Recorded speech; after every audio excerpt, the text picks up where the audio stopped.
Mirëmbrëma miqtë on televizion, mirëmbrëma dhe ju miqtë on tok. Sonte po rikthejmë një koleg timin, mik timin që është Fatmir Juga. Është artisti, piktori, drejtori i galerisë. Por kësaj radhe e kam ftuar për një eveniment, për një ekspozitë të tij në Tiranë, një ekspozitë që mua ka pëlqyer shumë, më kam parë pa shkuar në Tiranë, por që sigurisht është në bazën e një rritje artistike dhe njëkohësisht një guximi artistik që unë e kam quajtur kozmopolitan, urban, artistikisht i ngritur më lart se sa në vijshmërinë e një artisti ngritur akoma më lart. Mirëmbrëma, mirë se vjen. Të falenderoj shumë për gjithmonë gatishmërinë tënde në emisionet e mia. Duhet të falenderoj ty Bes, mirëmbrëma ty, mirëmbrëma teleshikuesve dhe ndjekësve të emisionit tënd edhe televizionit on gjithashtu.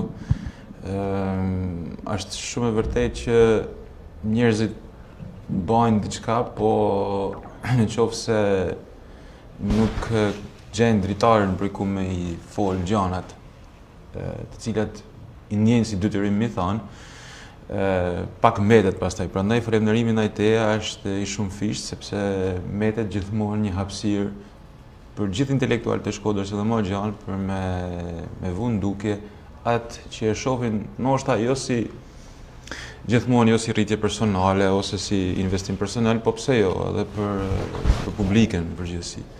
Shiko, mirë, në përgjithësi ti e din edhe je koleg i mi prej vitesh e vitesh, një bashkëpunëtor njëri tjetrit me vite. Diferenca e mos është këtu nuk ka marrë rëndësi. Ka rëndësi profesionizmi i cili shoqëron gjatë gjithë kohës, por profesionizmi në art që ke ti, në punën time edhe ti e di shumë mirë që një pjesë të madhe e gazetarit ke Besi Bekteshi është pjesë e politikës. Por unë këtë emision pikërisht e kam këtë që ta ndaj pak nga. Sigurisht edhe këtu bëhet politik kur vinë njerëzit e ftuar që të opinionit politik, por sigurisht për të marrë me trashëgiminë, me artin, me pjesën kulturore. Mirë po, e kam fjalën të prezantimi i kësaj kulture para në provincializëm që do ta bisedojmë bashkë. Prezantimin e kësaj kulture kudo në qendra kulturore të larta. Qartë. Në qendra fantastike të shqiptarisë, po që çohen lart kulturalisht. E sidomos kryeqytetet. Ti ke shkuar për shembull në Prishtinë, ke shkuar edhe në Prizren, po është edhe Tirana që e bën. Dhe kësaj radhe sigurisht i prezantove edhe në Tiranë. Tash pyetja është e tillë.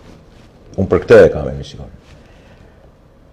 Vendose ishte dash vendos më herët, vendose pak me, si më thënë, në ndrojtje të fillimit, po pastaj me një besueshmëri ke vetja, për të prezantuar në Tiranë, deshet kthehesh edhe një herë kohën e rinisë, dhe kjo garanci ku ke mbaru shkollën, po themi, ku ke...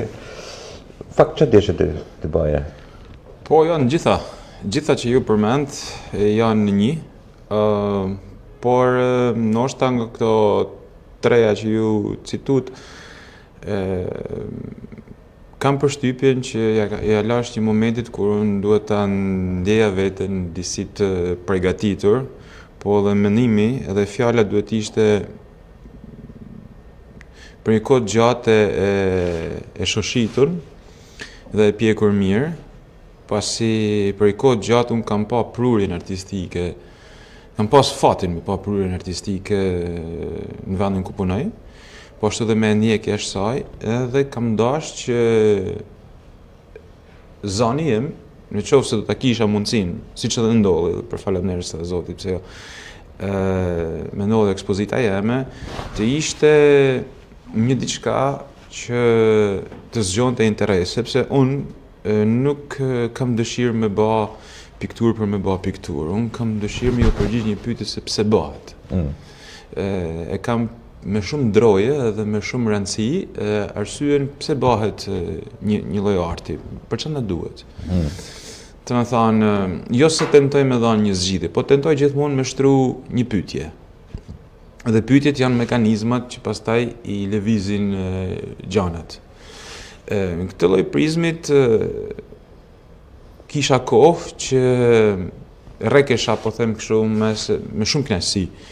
Po edhe u shkputa përfundimisht nga një qasje në etnografike se që ishte Xhubleta. Ajo është një nga sukseset tuaja. Misioni i saj u përmyll, Sigurisht. E mori statusin që i takon dhe që e meriton, patjetër. Dhe unë e kisha një nevojë të kohërshme për me ndajt me, jo më me kultin, por me ndajt me njerëzit. Dhe ne jena njerëz që jetojmë përditshmën tonë në çdo skenë sajen. E jetojmë në lëkurën tonë, në përpjekjet për me punës, pse jo në përpjekjet edhe me dhënë diçka qytetit. Qartë. Përfund kjo është hapësira jonë. Dhe filloj që instinkti i vëzhgimit filloj me përkthy disa imazhe, të cilat për mua nuk kishin nevojën për mi pikturu si imazhe realiste. Qartë. Sepse në nevojën time nuk është, do të thënë, nëse unë do bëj një pikturë realiste për me thënë një ngjarje, për me tregu një ngjarje, as nuk e kam nërmend me bë film, as nuk e kam nërmend me bë një video, as nuk e kam nërmend me bë një muze, por kam nërmend me ndërtu me përcaktu një ndjesi ose me fiksu në imazh atë që është abstrakt, që është ndjesia. Sepse një nga ndjesit, nga përbamja jonë është përbamja ndjesish dhe mendimesh. Edhe ndjesit, kur procesohen, kalojnë pastaj në reakcion. Dhe reakcioni ishte pikërisht imazhe të kuadrifikume, siç është ndërtuar edhe imazhi piktorik i ciklit Quasimodo dhe Fan Fara, që unë kam 2 vite e gjysmë që e mbaj në dorë. Janë subjekte njerëzore, të cilat janë të para ose të kapura në momentin e tyre më të rëndësishëm, ose siç mua më kanë lënë përshtypje, siç ashtu e kanë përkthy pozitën e tyre në shoqëni ose në një marrëdhënie thjesht personale. Është një cikël që për hir vërtet mua më ka interesuar të jem afër me socialen në këtë lloj qasjet, më ka interesu të jem shumë afër momenteve që na zhvillojnë një atë kohë, por më ka interesu ta dokumentoj këtë proces.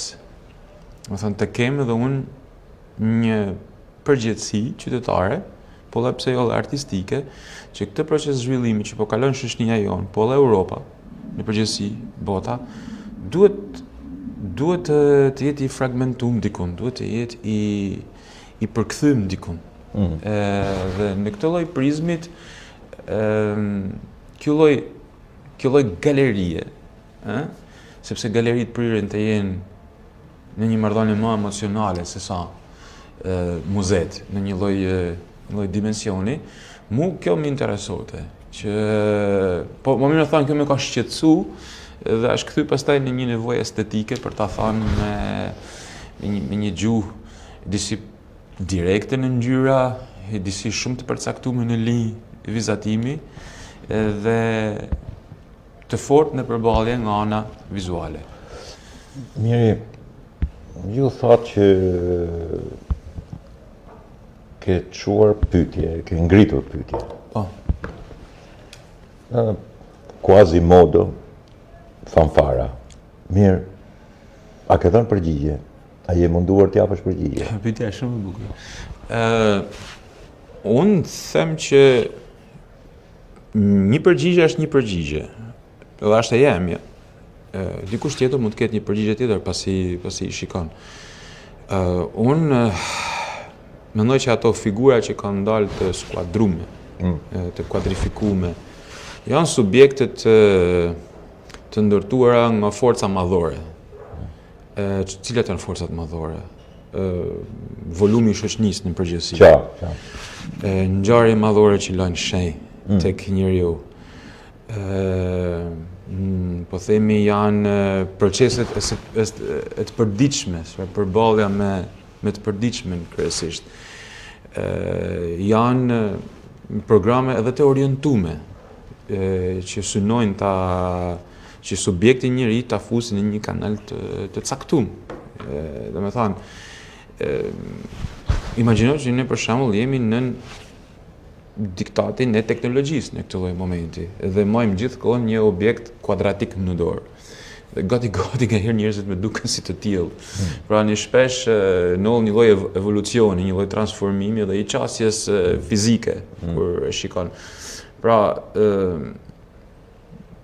të më thanë, kam tentuar që me kriju një lloj antropologjie. Nëse ne do i kthehemi historisë e Quasimodos, i cili është një personazh që Victor Hugo e merr të gatshëm në natyrën e deformuar, siç ai vjen te katedralja e Parisit, por gjatë procesit, gjatë zhvillimit të novelës, ne kuptojmë që Quasimodo bëhet i rëndësishëm, ose fillon të bëhet i padëshrueshëm, ose fillon edhe del në skenë, sepse nuk ishte kërkuar, sepse jetonte diku në një kthim të katedrales aty, ishte një gjynah i fshehur, më fal, dhe ne pa dashje me deformimi i fshehur. Dukjen tonë një deformim i fshehur, me dukjen tonë një këtë lloj deformimi fillojmë edhe e përgjithësojmë, fillojmë e bëjmë mekanizëm. Unë këto subjekte që i kam në pikturë nuk i kam automatikisht të deformuar, por janë pamja, sipas meje gjithmonë, pas ndërhyrjes së forcave madhore. Ose më thonë janë të paraprojektuar, sepse ruajnë një lloj urbaniteti, ruajnë një lloj planifikimi në ndërtimin e tyre, të cilën normalisht është edhe kjo një përgjigje e pyetjes. Mirë, problemi im kur shoh një ekspozit, një exhibition artistik, është që duhet të ndaj base kjo i takon për shembull dëshirës time për kritik, jo kritik për kritik, kritik artistike. Për të kuptuar se ku është ai dhe ku jam unë. Nuk dua a priori asgjë defekte, se nuk jam kritiku. Mase kritik letrare mund të bëj, kritik artistik nuk mund të synoj deri aty ose të guxoj deri aty. Pavarësisht eksperiencës gjatë, gazetare, vite, 30 e sa vite që e shoqërojnë këtë punë. Por duhet kuptoj raportin personal të artistit dhe raportin tim që ka me veprën e artistit. Dhe aty shikoj, këtu një pjesë të madhe të problemit madh urban që kemi ne, problemit madh urban të shpallur, të shfaqur, ose më mirë të themi të përshfaqur në vitet e sotme, në modernitetin e deformuar të sotme, se Quasimodo, i famshëm Quasimodo Hugoit është një problem etik, moral dhe konkretisht në një shfaqje vendi religionar, për që s'ka të bëjë me religionin kaq shumë, por është problem urban. Është kalimit, kapërcimin e një urbaniteti të një Francë e cila sigurisht po lundron drejt modernitetit dhe po le mrapa hijet e shkuar, se nëse flasim kështu në këtë lloj forme. Edhe pikërisht aty ke piktura jote mundohem të gjej elemente të tillë që kanë bëjnë me deformimin urban dhe vendosjen e deformimit. Urbania sigurisht ka kuadraturë. Ka të rreth sigurisht, po ka kuadraturë. Të futesh njeriu në për kuadrate për të kuptuar pastaj edhe se kush është, do të kuptohet edhe qyteti jote, edhe jeta jote. Do të kuptohet edhe raporti që ti ke me atë, të nxe apo nuk të nxe, të mjafton, i vetë mjaftueshëm apo nuk ke zënë veten e duhur. Pra mundohem të jem para çdo lloj pikture tona dhe të shpjegoj me çfarë më kupton deri ku ka unë bot kuptimin tim, dhe pastaj sigurisht duhet edhe me menu, duke dash me bë kritikën, çka ka dash tot ky djali tash. Kam vite që bashkëpunoj me të, po prapë mendimet e tij, nuk jam në si më thonë, neuronet e tij, që është një pjesë e artit që e kemi biseduar bashkë mirë. Ti jepet aty për aty, maksimumi mund të bësh 2 lvizje më tepër, po jo aq, ai del edhe aty është. Praktikisht këtë desha nga aty tash, të më shpjegosh pakot për 2-3 elemente aty se kush është frymëzimi jot. kush është ajo urbane jote aty, ose kush është ajo kuadratura jote atje. Qa përfaqëson ajo sipas teje, jo sipas meje? Shiko, se më shpjegove diçka më përpara, po duhet diçka më të thellë tash. Kuptoj shumë mirë atë.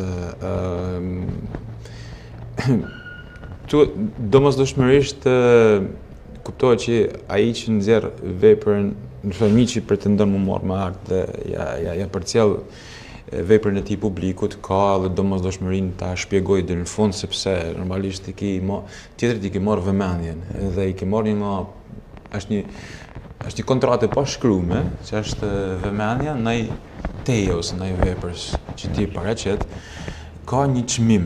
Çmimi është të sqarumonit publikut. Unë nuk e mohoj që biles ndoshta edhe me krenari ose me kështu satisfaksionit. Janë disa gjëra që nuk kanë një shpjegim, sepse po lodhet për qindra vjeç psika shkencore mi trajtu, po kështu është i formuar njeriu, kështu është i gatuar njeriu. Nuk du shpjegimin materialist, as metafizik. Dua shpjegim filozofik ose psikologjik aty për të marrë me kuptuar se kush është fatmiri ju ka në atë vepër. Po, patjetër. Unë jam po më kujton një film. Kur thotë ku është Alma është kudo, Alma është në linjën. Sigurisht, pa. Por në përdorimin e një lloj zgjidhjet ose gjesti piktorik që i ngjan pak një lloje planifikimit urban, unë kam përshtypjen e kam të puqur, sa do të thotë nga një moment i rastësishëm dhe nga një moment që prej kohesh e ndjek direkt me bisht synit. Po e me shoqe, për shembull, ajo është arkitekte dhe mu më shijon shumë thurja e planeve kur janë kur vendosen në fletën e punës. Dhe në momentin që kam pa këtë lloj qëndrimi nga lart, shikimi nga lart, kam kuptuar se ç'është është ideja fragmentarizimit dhe çka formon puzzle-in e madh dhe ç'është e rëndësishme si pjesës, domethënë në të përgjithshme në fletës. Por nga një gest i zakonshëm i punës teme, duke përdorur kornizën, më bë disa vija, mos e kisha përdorur disa herë, po i kisha formuar një figurë, jo thjesht me penel, po me mjetin e pikturës, siç është vetë korniza. Dhe këtu filloi u ndërtu. Domethënë, unë nuk mund t'i jap një emër tani për momentin, prandaj e kam huazu, Quasimodo, sepse gjatë bisedës me kuratoren Suzana Varvarica, unë e pyeta atë dhe pata guximin me pyet, i thash Suzana, të cilën e falenderoj dhe patjetër ka bërë një punë shumë të mirë, të jashtëzakonshme, dhe Suzana është një nga kuratorët më të mira që ka. Është një artiste në vetvete që ka Shqipëria sot. Ajo është artiste, kuratore, historiane e arti. Qartë. Një person shumë aktiv dhe i thirrën shpesh në skenën artistike shqiptare. Falenderoj për vëmendjen që më ka dhënë. Dhe pyeta si e shef këtë cikël, i thashë shef diçka fragmentare apo permanente. Ajo më dha një përgjigje, pra unë pata guximin të përballem me vetveten në moment dhe tha që mund të jetë edhe fragmentare, mund të jetë edhe e përhershme. Kjo tha sepse ne jetojmë në një kohë ngacmimesh të pafundme. Edhe është normale që një njeri që merret me art një ditë të reflektojë ndryshe, një ditë reflektojë një formë tjetër. Prandaj duhet të kemi një shumatore që të them këtu është dhe ky është. Por ai që është një person që shqetësohet, një person që bën një analizë të brendshme, bën një mendim, dhe ka qejf me bashkëndah me shoqëninë, sepse e shef si kontribut. Do thonë, deri këtu mundem me thënë. Njëri, aty je rebel, revolucionar apo kritik? Të vune një shkallare të tillë për qenë më. Këtë se kisha bën një herë. Kam përshtypjen analitik me tendencë sqaruese.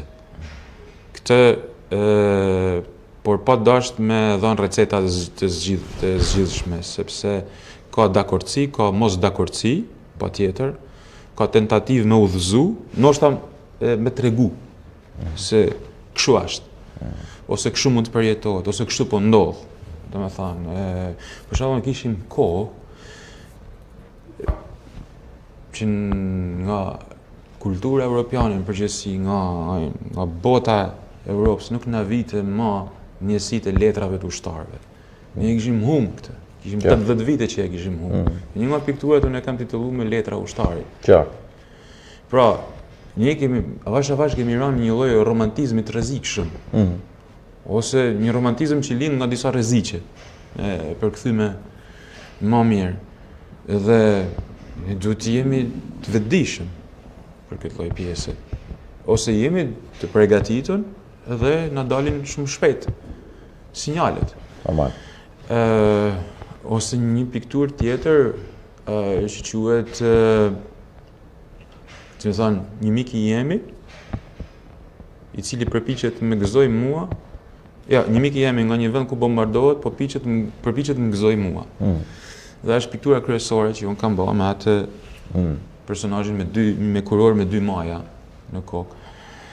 Pra, ka ironinë, ka groteskun për brenda, ose kam një pikturë tjetër e cila titullohet Llastimet shërojnë vajzat. Jemi të vetëdijshëm që ne jemi në një epokë konsumit. Dhe ne çdo ditë shohim konsumin e njerëzit në mediumin e televizionit, në mediumin e sidomos të gjinisë femërore. Është ndoshta produkti më i konsumuar.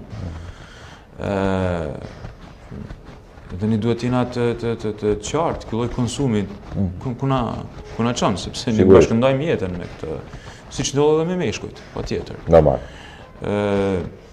Ose është dhe një pikturë tjetër që quhet duke mbrojtur qiellin me duart më dha. Po është një elegji që më mbaj për punën. Pra, ne jemi të vetëdijshëm që jemi një shoqëni që punojmë, realisht punojmë. Edhe qyteti jonë, shqiptarët përgjithësi janë shumë punëtorë. Qartë. Do të shikosh. Sakrifikojnë shumë. Sa vjen një moment ku thonë zmallohet trupi njeriu nga përpjekja për jetë.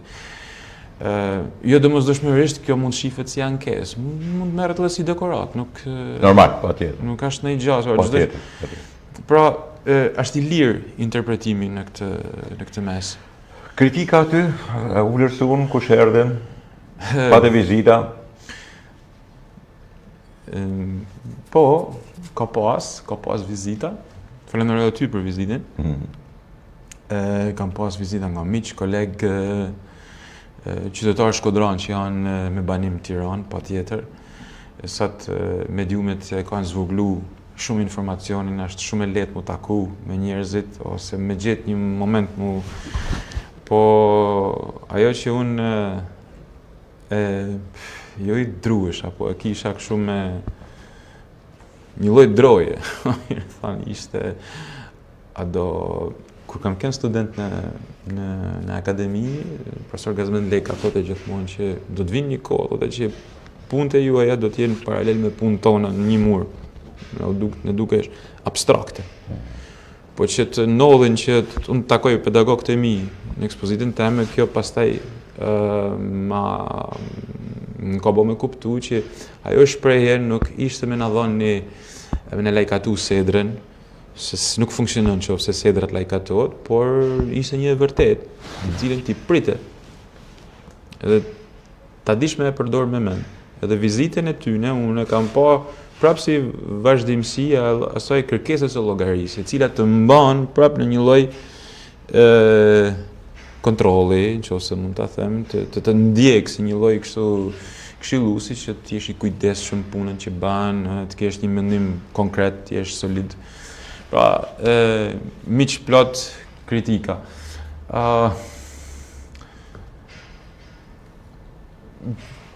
Ajo që kisha dëshirë me ndodh, që mos me ndodhi. Pra që mos të merrsha fjalë për fjalë, ose tash që ardh deri këtu që hap një ekspozitë dhe duhet me uru me brenda teorisë klishes. Atë nuk do ta kisha dashur kurrë. Prandaj ftesa jeme ka qenë përgjithësuese. Pra kush kishte kohë dhe kush kishte mundësi. Edhe realiste besoj. Por mendimi ishte i tillë që nëse më lejohet me e thonë është thjesht me informu publikun, që një punë e cila unë kam bërë prej vitesh, po themi me 2 ciklet më parshme, siç ka qenë Xhubleta dhe një tjetër me natyrën që kam pas, me metaforën që kam pas vite më herët, kanë kriju këtë produkt që është sot, i cili është në simas tyne është në koherencë me moshën, është në koherencë me stilin, është në koherencë me misionin që duhet të pas një person që merret me artin. Sigurisht. Por mas saj fillon tash përgjegjësia më e madhe. Normal. Pra deri këtu ja hoq me vizën në fund dhe doli kjo llogari, pastaj do shohim si do e transportosh më atej. Kjo është. Pra, ti çlirohesh më ngarkohesh një atë në kokë kur kthehesh. Për ta përmbyll këtë, dalim në një temë tjetër shkurt. Po. Aty ishte Tirana, sigurisht ishte një mjedis galerie i prefekturës përballë rrugës së ambasadave, rrugën e Kavajës, famshme rrugën Kavajës. Dhe ishte me disa elementve të cilët i kam nostalgji, sepse janë rrugë që kanë histori të mëdha, urbane, qytetare, njerëz qytetarë të vërtet të Tiranës, por dhe kozmopolitizmit të Tiranës. Diçka midis kozmopolitizmit dhe provincializmit. Shiko, unë e kam pas gjithmonë. Shkodra ka qenë gjithmonë e madhe kur ka qenë shumë kozmopolite, kur ka pranuar shumë, kur i ka rrezatuar të gjithëve, përfshirë Tiranës dikur kozmopolitizmin e saj, që ka mbajt shumë kultura, shumë etnos, shumë religione, shumë lartësi minaresh edhe kampanjelesh edhe njëkohësisht edhe njerëzish, shtatoresh edhe historie. Drejt. Sot nuk jemi plotësisht ashtu, por kemi një Tiranë kozmopolite, e cila me gjithë defektet edhe të mëdha të saj, shtretësinë e saj, është kozmopolitane. Drejt, edhe pikërisht piktura jote ishte sipas meje super kozmopolitane. Midis këtyre të dyja gjërave, çfarë do të ruhemi? Për Tiranës edhe sidomos për Shkodrës. E kam fjalën gjithmonë për kozmopolitanen dhe provincialen. Rrezikojmë, çfarë bëjmë? A din që unë e re,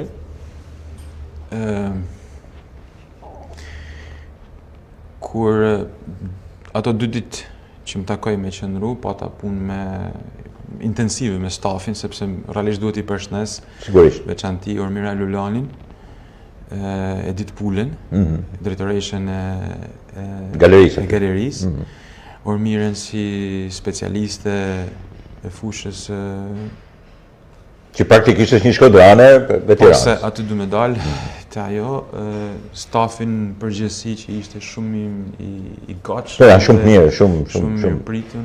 Mirë pritën. Ajo që vuna re, për me ditë se prej secilës për çka duhet më rujt. Sa kjo është pyetje shumë interesante. Nuk e di a jam unë në gjendje për Milan përgjigje, por aty po është i bërthama punës ishin Shkodran, Tiranës dhe Korçar. Dhe ishin gjithë në Tiranë.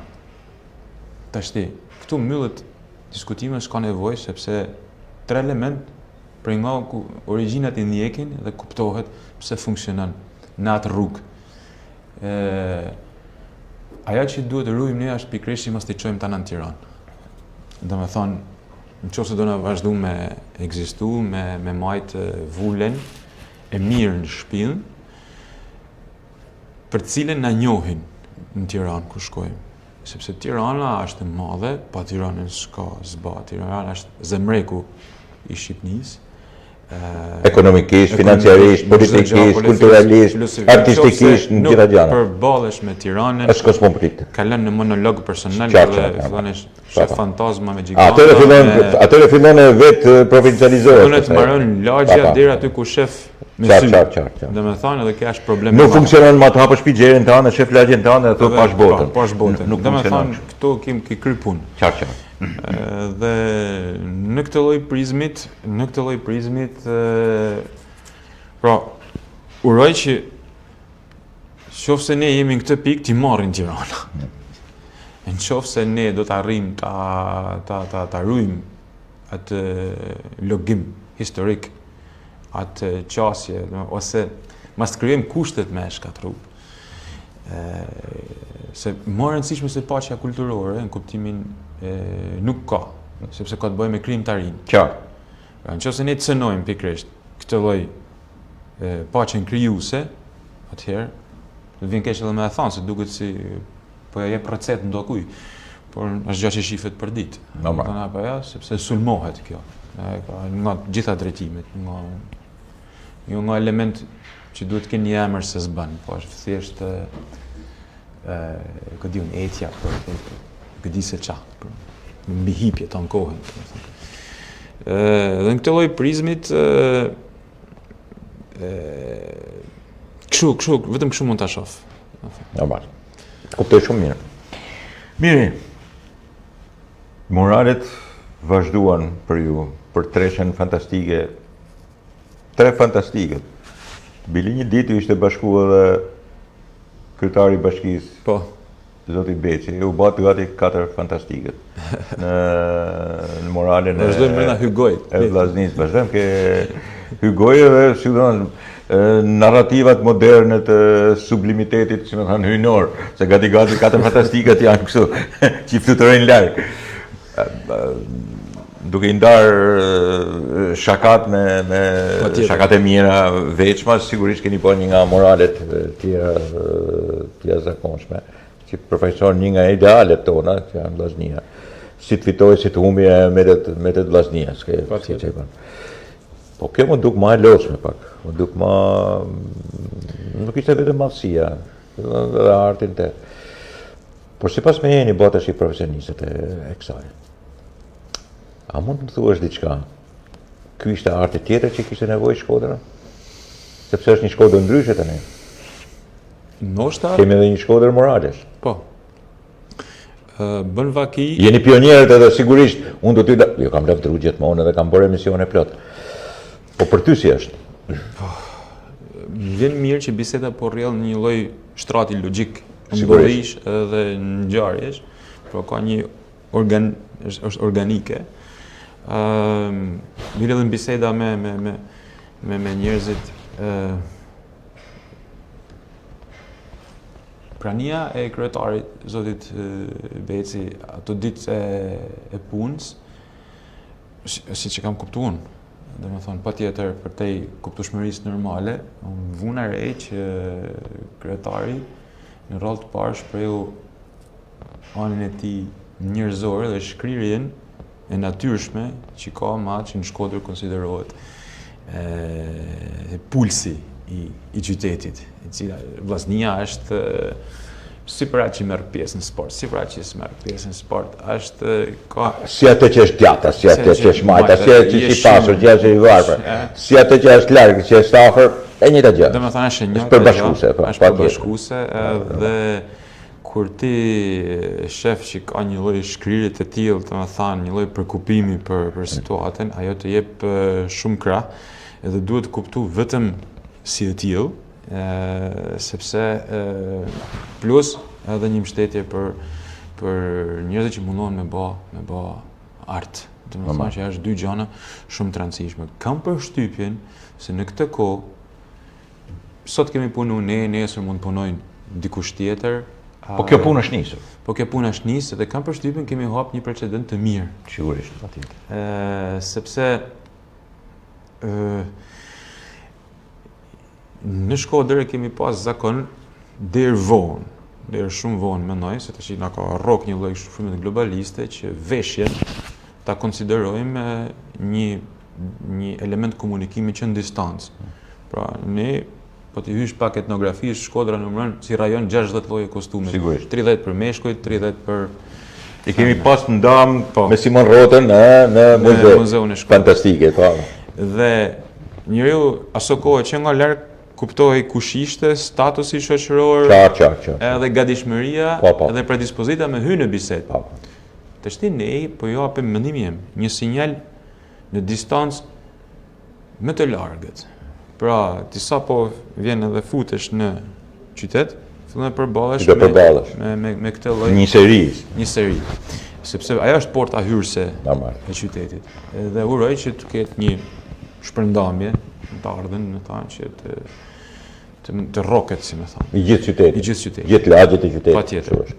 Dhe në këtë lloj prizmi ne me të njëjtën logjik natyrshme siç kemi folë gjithmonë, po i flasim qytetërimeve tash më. Sepse njerëzit që nuk e jetojnë këtë qytet, gjëja e parë që i vinë shohin fasadat e ndërtesave dhe njerëzit që ecin në rrugë. Në momentin kur janë në ecje, në lëvizje, nuk kanë mundësi të shohin nga afër. Dhe këto dy janë perceptimet e para. Dhe meqense këto dy janë perceptimet e para, unë nuk shoh ndonjë gabim, edhe nuk shoh pse ka, lejo ta them pse ka njerëz në Shkodër që nuk e kuptoj arsyeën, më duhet të bëj një referat shkencor për mi quajt fasadat gabim konceptim turistik. Ndërkohë që nuk shoh kontributin e këtyre njerëzve në fushën e turizmit, as nuk kanë lidhje hiç me të, përkundazi kjo është e kundërta. Domethënë, nuk shoh çfarë dëmit mundet me sjell një fasadë, a mund t'i bëjmë kritik anës formale realizuese gjithë ditën. Mund të kemi propozime për gjëra të tjera gjithë ditën, patjetër. Por në radhë të parë, ajo është nuk ishte vullneti as i Mirit, as i Petritit, as i gjithë bashkisë Shkodër që du me bë sot një, po ishte vullneti i pjesës më me gjak sportiv, që ishin tifozat e diasporës. Pra, dhe me thënë, janë disa djemë që e dojnë 2 herë më shumë vllaznin Shkodrën edhe Shqipërinë. Janë vujt, janë larg. Edhe vujnë më tepër. Edhe ne tulen edhe të bëjmë një referat shkencor, ta quajmë këtë gabim. Jo, unë duhet ta zgjas pak do më jap. Qartë për qartë. 20 sekonda. Kjo më duket një autogol, domethënë shkencor, sidomos kur vjen nga Universiteti i Shkodër. Domethënë, një qytet prezantohet, domethënë, me fillon edhe ka guximin më prezantu me artin. Ti e marr vetëm për qytetin e artit dhe nuk edhe këtë do më e fsheh. Ku do më e fut? Në fakt të njëjtin gabim ban kjo e juja me kohë të ndryshme.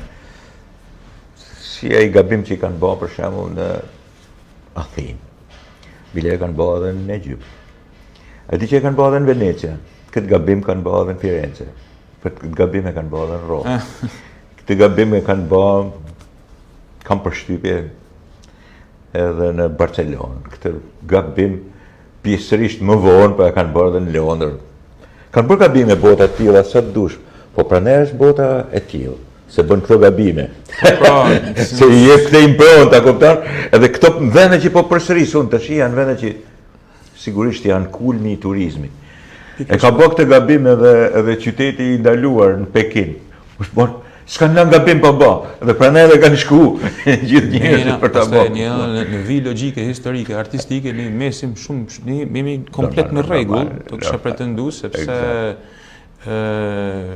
ne traditën e fasadeve e kena më. Po si se pas kemi traditën e fasadeve. Bile na pas një format tjetër, tash funksionon një format shumë më frimas. Shikon, në qoftë se kanë vu Coca-Cola në Shtetet e Bashkuara të Amerikës në vitet 60 dhe këtu kanë vu PPSH, ajo fasada ka qenë. Në qoftë se aty kanë vu një që pinte Coca-Cola, ashtu kanë vu një që elektricist madh, po improntë është edhe ajo. Praktikisht sot po kërkohet që të shkojë turisti atje. Pikërisht pra. Domethënë ne duhet ta jo autogol, është ta luajmë të lojë fillon është një lloj çmendurie keqdasë e raportit që ka një idiom, po themi, gjuhë jashtëzakonisht e përçartur në koncepte filozofike me trashëgiminë botërore që fillon nga antikiteti, shumë antikitet dhe deri në kohët moderne. Në këtë pikë, fasadat janë improntat mëdha qytetare miri. Fasadat bile në momente të mëdha të qyteteve të mëdha, ku nuk kemi pa, nuk kemi mundësi që të lyjmë këto, ato që përmenda unë, ata e kanë improntat. Po, ama shekujt e më vonshëm, njerëzit më vonshëm do të ndejnë improntat e tyre. Dakor? Dhe këto jeni ato Këtë punë po bën ju. Qartë, Shpresoj që ishte iniciativë shumë e mirë e Bashkisë Shkodrës, e kryetarit vetë Bashkisë. Patjetër. Që duhet vazhdojë. Kupton, çka rëndësi se kush i bën, do të jenë profesionist. Në gjova një artist, këtu do futemi ke pjesa e fundit, ke ekspozita që kemi të afër, ato ekspozita që ke organizuar ti. Kemi organizuar bashkë atje, po që i ke organizuar ti. Kryesisht që thoshte, shiko, për mua nuk ka rëndësi se bëhen Arben Golemi. Po, Arben Kemi Golemi. punët. Patjetër. Nuk ka rëndësi se kush i bën, por do kisha dëshirë që i bëjnë profesionistët. Patjetër. Se ka fasada, ka që i bëjnë profesionistët, piktorët e vërtet, Absolutisht, po. ata që kanë aftësira të tilla, Absolutisht. edhe fasada zbukuruese të cilët mund t'i bëjnë edhe jo profesionistët. Patjetër. Në këtë pikë ky ishte diskursi im për të. Fasadat janë mrekulli e madhe e Shkodrës. Krahas rregullimit të fasadave të pallateve që janë fantastike në Diskutohet. Shkodër, është edhe kjo Po, improvë. automatikisht nuk pikturohet në një lloj varfënie, pikturohet në Aty një ku ka aty zënë ku- ndryshk. pikërisht pra, kupton Aty ku s'është fasadë më. Pikërisht. Pikërisht për këtë punë. Aktivitetet tash është një ekspozitë e përveçme, po ke bërë aktivitete plot. Galeria ka bërë aktivitete plot. Vazhdojmë ta me shumë dëshirë me majt Ritëm frenetik, janë shumë aktivitete. por shiko se është e rëndësishme, kemi zgjell të pim ujë të pastër dhe që ta rregullojmë edhe bisedën në tavolinë. Domethënë mjaftueshmërisht ka ngarkesa, po pse mos më ndryshu? Sigurisht. Me thonë që ose unë kam po jemi në vazhdën e ekspozitës së artistit dhe arkitektit Arben Golemi, i cili për hir vërtet është një nga gurt e mirë të artit bashkohor shqiptar. Pata rastin të zhvilloj me të edhe një bisedë shumë të këndshme dhe pak në terma personal. Pra Arben Golemi është për çudinë e të gjithëve në moshën e tij, po them një lloj kështu sekreti, në moshën e tij të kohës së studimeve, ishte përzgjallë si një ndër student i cili do ta studionte artin bashkohor, për cilin shumica e artistave nuk kishin dijeni, edhe që të kishte një qëndrim të vetin. Por koha eci shpejt dhe siç ishte nis ta studionte, u shndrua në një artist bashkohor. Pra fundi viteve 80, fillimi i viteve 90, dhe ndoshta është i vetmi që ka kriju një stil thellësisht personal, komplekset motivi i arkitektit, Urbaniteti aty është. urbaniteti që ka vetdijen me kriju një raport me hapësinën, Qartë. por që ky raport duhet me kenë estetik. Duhet me kenë një raport estetik i trajtuar me shtresa, me struktura, pra nuk e bën kot kështu në hava, sepse piktura e tij, prandaj i japim përgjigje pyetjes pse. Sepse ne duhet ta shohim këtë punë si investim. Në qoftë se ne nuk e përjetojmë vëmendjen në art si investim, ne nuk krijojmë një shoqëni të aftë me komuniku. Do të thënë, nuk i fusim në fjalorin e saj, në leksikun intelektual dhe mendor, nuk arrim të fusim kodet e normalitetit. Qartë. Pra, nëse ne flasim për pikturën e Arben Golemi dhe e shpjegojmë atë dhe i thonë që kjo pikturë ka 6 shtresa material dhe ka filluar me një material suvajet, pastaj është vendos një rrjet, pastaj është vendos boja e parë, të cilën ti kur e shef është një pikturë që peshon 100 kg. Ti thu, ç'm duhet mu historia një pikture 100 kg? Jo, nuk të duhet se peshon 100 kg, po të duhet kuptosh që çdo gjë që ndërtohet ka ritëm, ka strukturë, ka mendim dhe ka një fazë dhe ka një përfundim. Kjo është pjesa që ne na mëson arti. Do të thënë, për këtë punë ne duhet mu investu. Për këtë punë duhet mi fut në kokë. A keni vure që sa më shumë rregullohet qyteti, sa më shumë njerëzit e prishin më pak. Sepse është normale. Sa më shumë ta lësh kri, aq më shumë i ka lënë trunin në fazë nuli. Sepse se sa më tepër të përdorësh e rregullosh urbanitetin, aq më tepër urban të bëhen edhe njerëzit. Pikërisht. Ai ndikon në konsciencën e subkonsciencën e tyre. Kjo Dhe është pikërisht kjo ishte ajo kur e egzagerova e tasha ke kritikën për këtë punë. Ma shpje me mënyrë elegante ma shpjegove si ishte apo jo revolucionar. Por në të vërtet, që të shkosh direkt ajo pikë, duhet bësh pak revolucionar. Të kalosh nga një fazë ke i faza tjetër. Po, Edhe ne kemi kalu faza të tilla. I kemi kaluar, bile disa i kemi bërë dhe keq. Edhe këtu qëndron edhe kritika. Po tjetër. Si herën e kalume që kishim prap urbanitet në pamjet, në ekspozitën që ishte, kishim prap.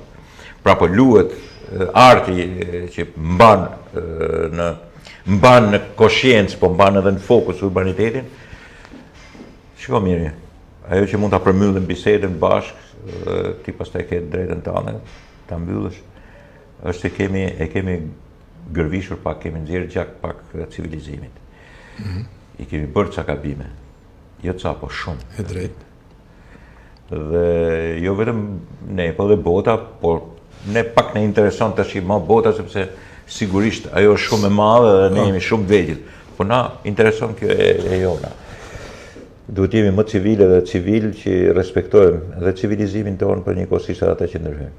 Po tjetër. Në këtë pikë, edhe ajo kvadratura jote dhe futja e njeriut aty, për mua ishte një lloj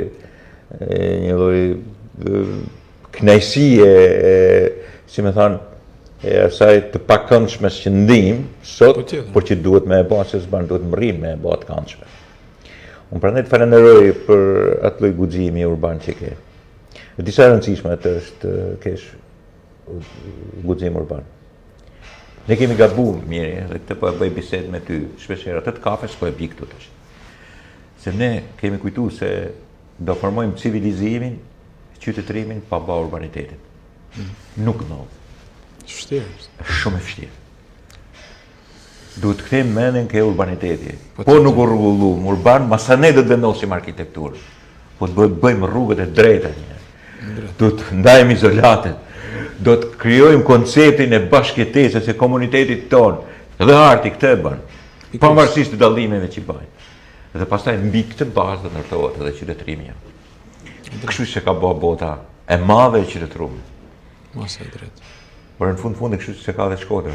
Jemi nga qytetet e pakta që e ka në Shqipëri, edhe në trevat shqiptare që e ka të Shkodra. Miri, unë të falenderoj shumë për artin. Të falenderoj për punën që bën në galeri. Të falenderoj edhe për guximin tuaj në fasada dhe punën e madhe, sepse është edhe punë fizike e jashtëzakonshme.